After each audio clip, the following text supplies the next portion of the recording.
These so-called Democrats need to understand this. When thousands of Nigerians died in their hospital beds due to lack of electricity or lack of medicine, it is a crime. They are responsible for these sanctions. They are responsible for these deaths. The same thing is happening in Mali. With Burkina, we have indirect sanctions because people need to understand. When they understand, there are instructions from the other side. They come, they do everything to apply it. It's shameful.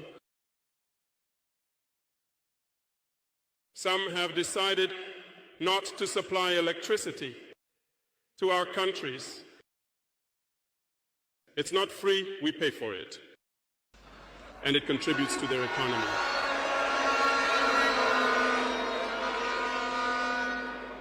They tried to make Mali suffer. And of course, by ignoring all the agreements and no longer providing electricity to Mali, hoping that the population would revolt. It doesn't work.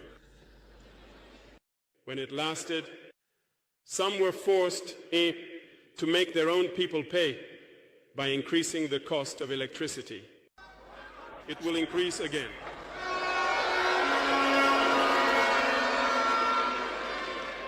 This gives us several lessons. Several lessons in the sense that the independence we take, the sovereignty we take, we must do everything to ensure it. They have given us very good lessons, and we have understood them very well.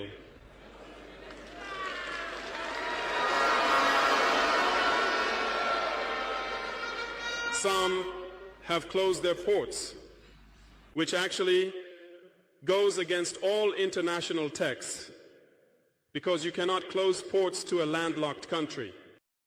They did it, they violated the text. The international community said nothing. No one spoke in ECOWAS. But in the ports, we do not transit our goods for free. We pay.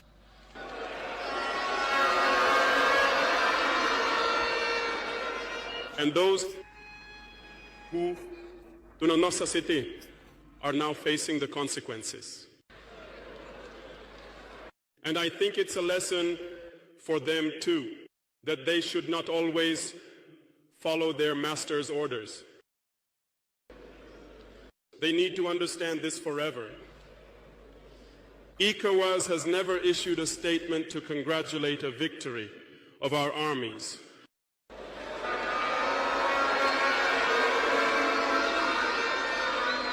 Barely, it condemns half-heartedly, and very rarely when there are massacres. Where is this ECOWAS of the people? In short, we cannot list all the harm that has been done to our people, but we have decided with full awareness to withdraw and focus on our common organization, which is the AES.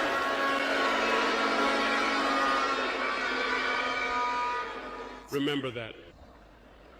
There is no fear, because in exploring and getting to work, we noticed one thing. Recently, some have decided to ban the export of certain food products to Burkina Faso. Very well. They have set a duration. We will ensure that at the end of this duration, we will ban the entry of these products into our territory. Where ECOWAS has failed, a new flame is rising. The Alliance of Sahel States, AES, made up of Burkina Faso, Mali, and Niger, represents a bold new chapter in African history. It is an alliance born from struggle, forged in the fires of betrayal, and built on the timeless ideals of Pan-Africanism, sovereignty, dignity, self-reliance, and unity. These three nations, abandoned by their so-called regional partners, have decided to unite on their own terms not for Western approval, but for African survival and African pride. And Traoré made one thing clear: there's no turning back. The sovereignty we take must be defended. The independence we claim must be real, not symbolic, he said. No more puppet strings, no more foreign tongues, no more waiting for permission to be free. Captain Ibrahim Traoré didn't mince his words. In his explosive address, he ripped the mask off ECOWAS, not as a brotherhood of African nations, but as a neo-colonial enforcer dressed in Pan-African robes. He laid it out clearly. ECOWAS, once founded on solidarity, mutual aid, and African unity, has become a tool of foreign powers. It punishes nations that seek independence. It issues sanctions not against colonizers, but against Africans trying to free themselves. They have closed ports. They have cut electricity. They have tried to starve us into submission. And for what? For choosing our own path? Traoré thundered. This is the ECOWAS that says nothing when foreign armies ravage Africa, but speaks up when Africans decide to govern themselves. It is not the ECOWAS of the people, it is the ECOWAS of the masters. What Traoré and the Sahel Alliance are doing isn't just revolutionary for Burkina Faso, it's a blueprint for the future of all Africa. They are expelling foreign troops who pretend to help but perpetuate instability, replacing French with African languages in schools and government, developing local industries and farming to end reliance on Western imports, forging new partnerships, not of dependency, but of dignity, including with nations like Russia and China who respect sovereignty.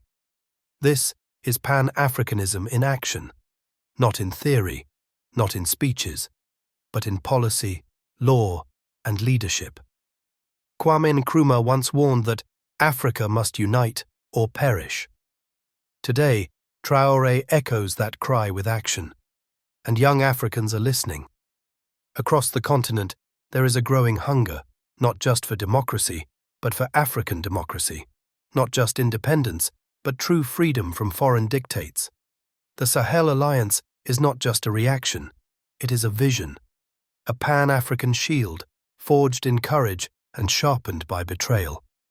Traoré's message is clear. If Africa is to rise, it must do so without fear, without compromise, and without foreign approval. The Sahel Alliance is not a threat to Africa, it is a rescue mission. And its boldness may be the spark that finally burns the chains of neocolonialism for good. So to the youth, the freedom fighters, the dreamers, this is your time. This is your movement.